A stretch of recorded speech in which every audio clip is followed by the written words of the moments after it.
मंच दे दी रहुआ ने से दिया हम हुए ने से दे देखो तनी है केकर कहिले लेतनी ये देखे के भैया आप शोज बहुत कम करते हैं। शिल्पी चली गई क्या?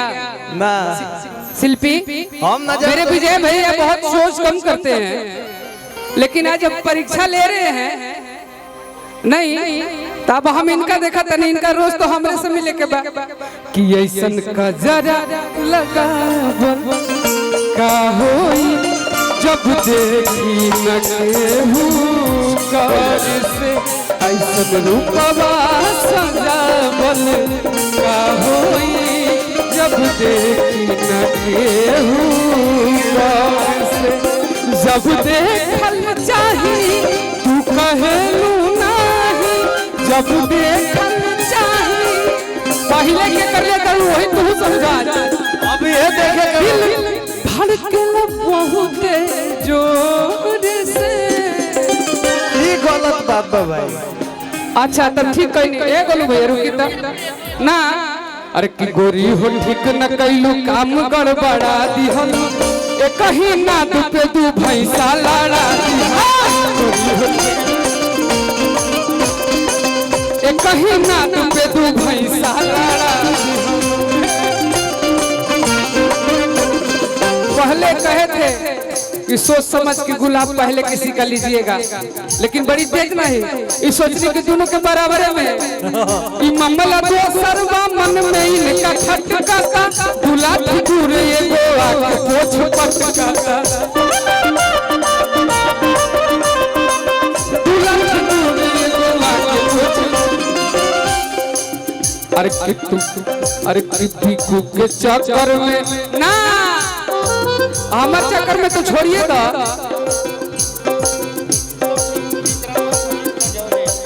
पुरुषोत्तम भैया विक्रमगंज मंटू भैया हमरा सब तो बड़े गलती कैली है।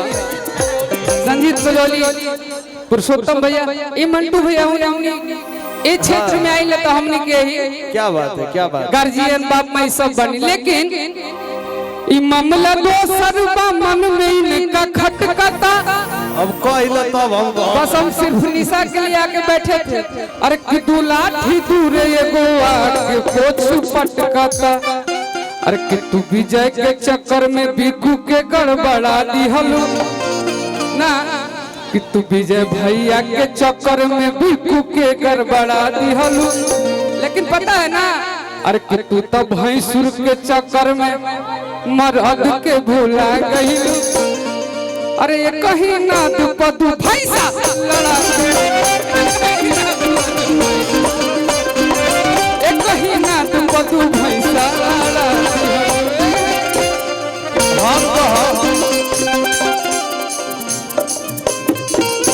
अभी देखने दो कौन कितना प्यार करता है। के ढेर सारा शुभकामनाएं हमने सबके बुलावे खातिर बिल्कुल बिल्कुल और बड़ी कम मौका मिल पावेला जहाँ पे एक साथ इतना कलाकार उपस्थित होके और हमने मिली जा तो साथ ही साथ तमाम जितना कलाकार बनी सबको के बहुत बहुत शुक्रिया।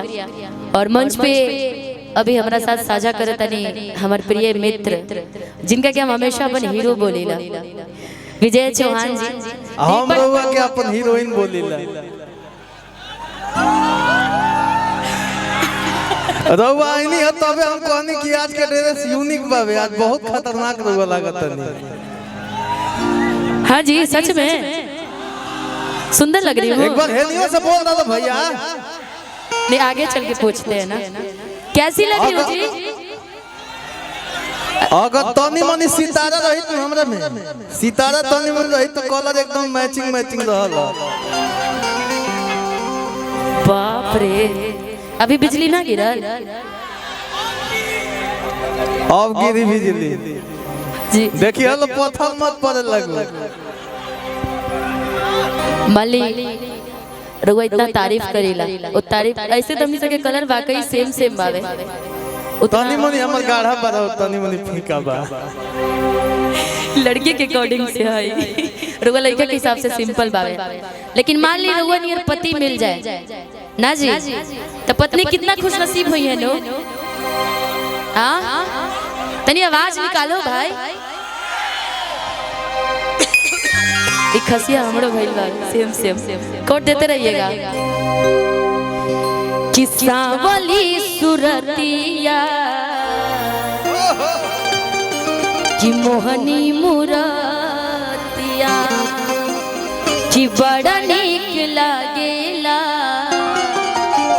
कि विजय जी के बतिया कि राजा जी के मुस्की पालो भागैली। आके सच्ची बड़ी अच्छी मुस्कुराते हैं आप। हम मुस्कुरानी ना हौसल यो हंसी अच्छा गवाट ना जी। आजकल सब कोई के मोटाई जाता था तो अधिकतर हंसावल जलम रखे बतिया गोली लागता। अरे कोई बोलता ही रे कि राजा जी के मुस्की पालो भागई कि जैसन सोचले रही हम वैसन सखी रे बर पा गईली। जैसन सोचले रही हम वैसन सखी रे बर पा गईली। सांवली सुरतिया मोहनी मुरतिया सांवली सुरतिया मोहनी मुरतिया बड़ी नीक लागेला मीठी मीठी बतिया बड़ी नीक लागेला मीठी मीठी बतिया। राजा जी के मुस्की पालो भागैली राजा जी के मुस्की पालो भागैली। सोचले रही हम वैसन सखी रे बड़ पा गईली। जैसन सोचले रही हम वैसन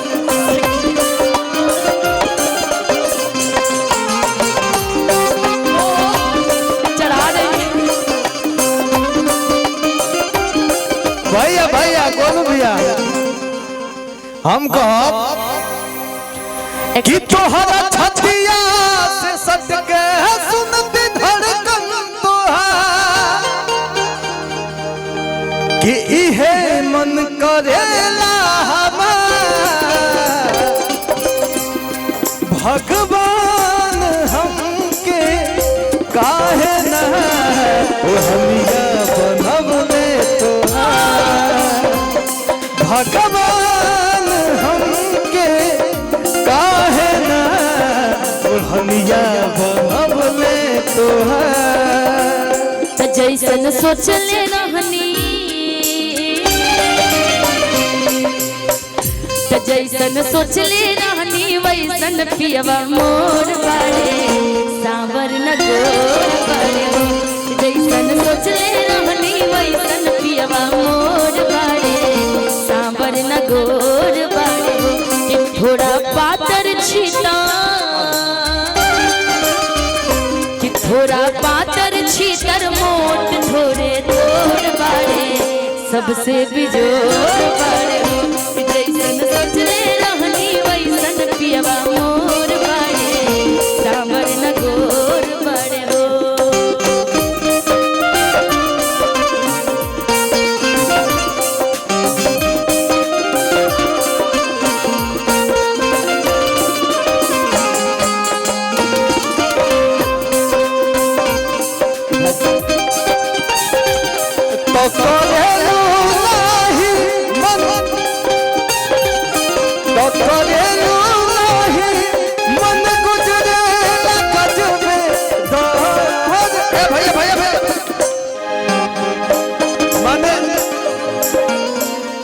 मने भाई के साथ एकदम सरेआम गद्दारी होता भैया।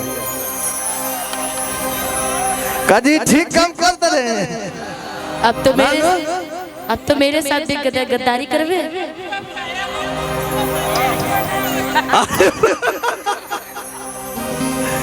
नहीं